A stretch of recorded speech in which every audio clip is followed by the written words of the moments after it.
Is this on? It is on. Okay. So far, everything's gone very well this spring. We've had a lot of opportunity to look at some different guys, at some different positions as it relates to special teams. Our coaches have done an outstanding job. We've divvied up all the responsibility. Every player has a coach assigned to their spot. As an example, on our punt team, the left side is really my son Zach works with the left side. On the right side, it's Nick Coleman, and Coach Erb is on the left side. Making sure everything's organized and all that. So it's been great. Coach Wilson helps us with our shields. So that's kind of how we've divvied everything up. We've just really taken and assigned coaches to each area of our special teams. So it's been really good, been really productive. I think the kids are bought in and doing a great job. As far as outside linebacker, the two transfers that came in at mid-year, Ovi and Braden Swinson, doing a great job. And then our freshman that enrolled early, Jackson Howard's got a really bright future, and just can't say enough good things about those guys. And Princeton Malbrew is a guy that always flashes. So I think we have more depth than we've had in the past at that position, and I'm really excited to work with those guys. With that, I'll open it up to any questions. Coach, right up the middle. Michael Cowell from Channel 2 here in Baton Rouge. Hey, Mike.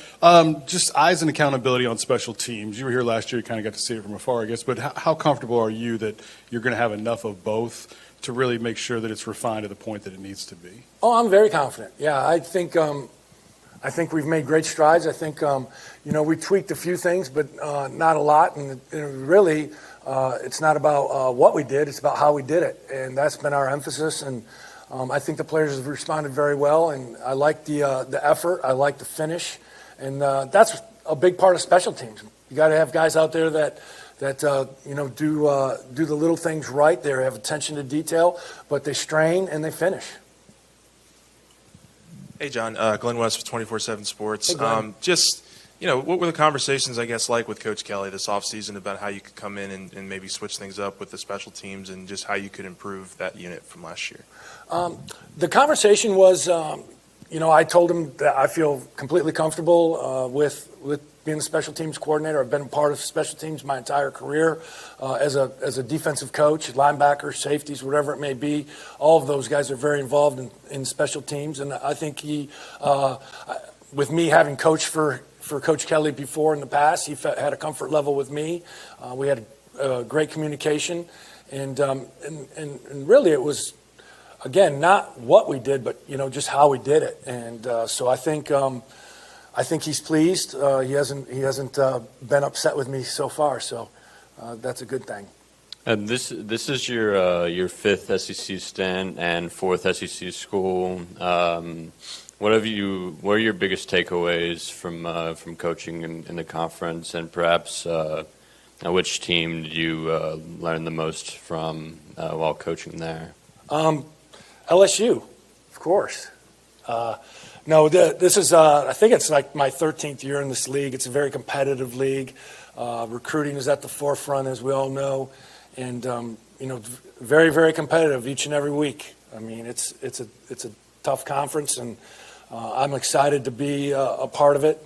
And the thing I think I really respect about the SEC is really just the passion of the fan bases, their knowledge of the game. I think they have a good understanding of the game, and so it's been that part of it makes it exciting. The passion of our fans at our home games here at LSU really is inspirational to our guys, and creates an environment that is exciting to be a part of. So appreciate all that to our fan base, our loyal fan base, and it's been a great experience being in this conference. When Coach House was here, he talked a little bit about the need to kind of blow out the coaching assignments for the outside linebackers because it's such a a different and differently demanding position, right? As far as the multitude of things that they can do, I guess. How do you feel like that your position's needed to kind of complement what that position can do, separate from maybe what the rest of my experience is that I've been fortunate that I've been a defensive coordinator, not only in this league, but, several schools. So I'm pretty well versed in coverage. I'm pretty well versed in pass rush, and then pretty well versed in the run game. And I think that's that position. That's the outside linebacker position. You have to be fluid in your pass coverage. You've got to be able to rush the passer, and you've got to be able to defend the run game as well. So it's a really exciting position to coach, and it requires a really great skill set for the guys that we recruit at that position. Hey, John Wilson, Alexander from The Advocate. How you doing? Good, how are you? So, after spending the last 3 years as an analyst and having been an on-field coach as long as you have been, what about being an on-field coach did you really want to get back to? Oh, just working with the kids, you know what I mean, on the grass, being a mentor for them, just having more input, things of that nature. But it's really not necessarily the relationship with the kids, but the interaction on the field. That's what I enjoy. That's what I like to do. You're teaching, you're coaching, and obviously as a on the field assistant now, that's obviously viable.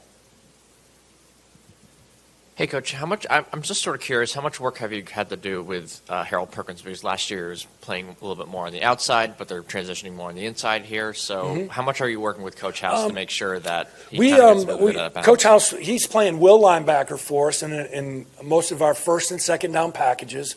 When we go to our third down package, Harold will come over and we'll talk about line stunts. He'll come with us with the D-line and the players that are in our third down packages and work line stunts and pressures and things of that nature. So it's mostly third down when I get a chance to work with Harold. But he's doing a great job at will linebacker. I know Coach House is real happy with him there. He's been very consistent, and y'all know Harold. I can't say enough great things about that guy. I love him, man. He's a great student. He's never misses anything. He's always on time and very accountable. Yes, sir, no, sir. So my hat's off to Harold. And like I said, I know Coach House is happy with him at will linebacker. Two questions about your fellow coaches. What do you like about coaching with Brian Kelly that you've done it so often? And what's the dynamic like working with your son? How long has that happened and kind of get into that relationship? Yeah. Well, I've known Kelly, Coach Kelly, most of my adult life. I actually played for him when I was in college. And I think there's just a trust there for me with Coach Kelly. When he says something, I know he means it. He's going to do it. When I get in my car and I go home at night, I feel good about what's taking place here. There's no surprises. There's no drama. If he doesn't like something, he comes to you and he tells you, and you fix it, right? And just that comfort level for me being with him in the past and knowing his style and what his expectations are, I feel are aligned perfectly with what I believe in college athletics and something that I'm very comfortable with. As far as my son, it's outstanding to have him with me. We have a lot of fun. He's a really good young coach. I'm so proud of him. And just to be able to be around him every day, is rewarding for me as a father, as you can imagine. So I love it. And the biggest thing, too, and I told Coach Kelly this when I brought his name up, is that I wanted him to be around this staff. I wanted him to be in a program that was led by Coach Kelly so that he could learn how to do things and learn what a positive work environment is like, a productive work environment is like.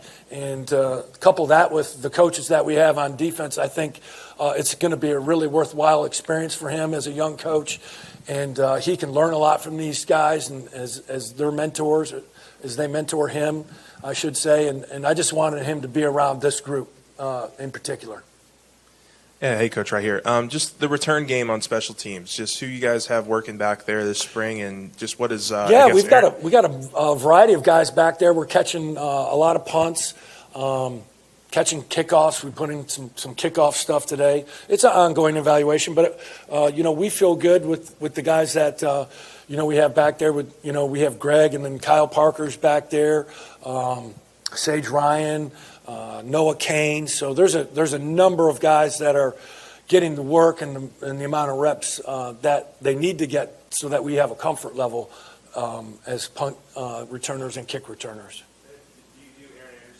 Yes, I do. He's obviously been injured, but he factors in once he's healthy and gets back and can start doing some stuff. Hey, Coach. Good morning.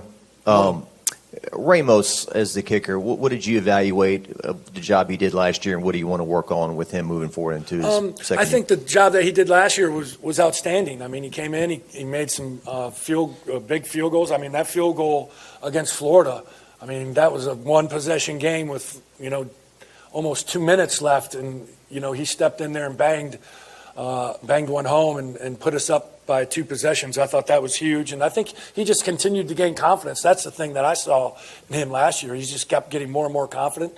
And the things that I would think that he needs to continue to work on, just as any football player, is consistency, doing it over and over, time and time again.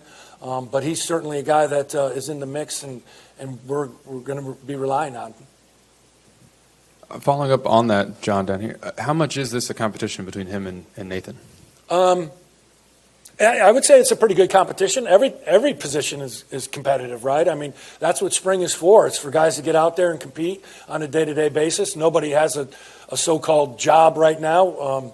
We don't call it depth chart. We call it organizational chart. We're just, putting guys out there, seeing them who compete, and putting them in, for kickers, putting them in, different situations. Coach Kelly will, put them on the spot once in a while and have them kick a 53-yarder, put them in a situation where you try and create anxiety and see how they respond. Hey, Coach. I guess I know you weren't exactly on the staff last year, but you were within the organization. What do you think some of the problems that you guys had in special teams, where do you think a lot of some of that, originated from? I just think overall we had, some guys that got injured. We were playing with some guys that didn't have a lot of experience. And you drop a couple kicks, and then, I mean, stuff happens. I mean, it's not any one person's fault. I think it's just a collective look at our special teams as a whole, and we're just working hard to continue to get better. We're not going to focus on the past. We're going to move forward in a positive manner, and that's what we've done. That's been the message to our team, and that's what the message will continue to be to the team. You talked about your place kickers last year. I don't think Brian kept it a secret that he didn't really want to push them, from their maxes, I guess. Have they been able to increase their distance throughout the year? Yeah. I mean, it's a fine line with kickers, right? I mean, you've got to gauge their legs, how many days a week they're kicking, how far they're kicking, and you just got to be smart with them and pick your spots, to put them to the test. Obviously, Deshaun Womack hasn't really been a full participant this spring, but once he's back, Kelly said that he's going to kind of move around. What do you sort of see as maybe the next steps for him once he is healthy as a pass rusher? That's a good question. That is a really good question. He's going to get in there and see where he, what he can do, and we know he's talented. We love him. He obviously came back from that shoulder injury, and so we just. Once he gets back, it's going to be a continuous evaluation day to day, really, to be completely honest with you.